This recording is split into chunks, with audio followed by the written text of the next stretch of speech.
So here, the second part of eating the Fariñas Ilocos empanada. So there.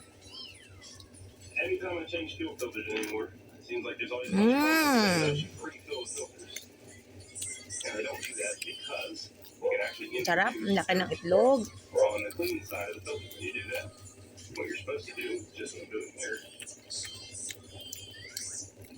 Ayan.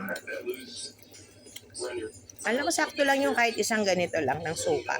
Hindi mo na kailangan ng malasang malasa. Ikaw, ayaw mo kumain. Ayan na siya. Busin na natin. Ayun. Hindi na ako mag-aapunan nito. Ito na. So, isang ganito parang worth 108. Pwede na rin sa presyo at lasa. Magkano?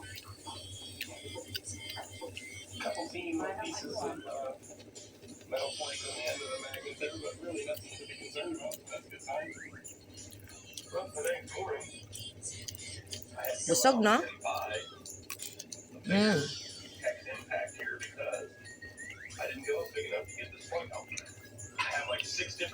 Crunchy yung gilid. Tapos, malaman yung loob.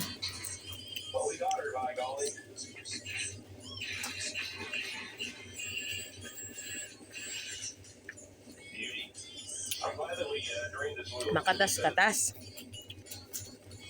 Healthy pa to. Ang lakas nung lasa nung longganisa niya.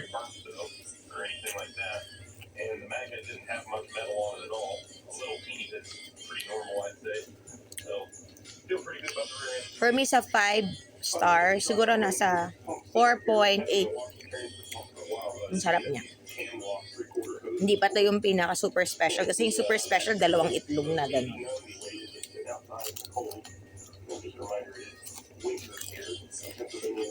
Doon tayo sakto lang. Ang sarap na sarap. Oh. Ano, kamusta ka na dyan pa? Paubos nga. Harap. Harap. Ito.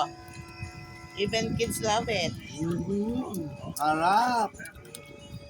Yummy. Oh, ayaw mamigay. Ayaw bigyan yung mga kuya niya.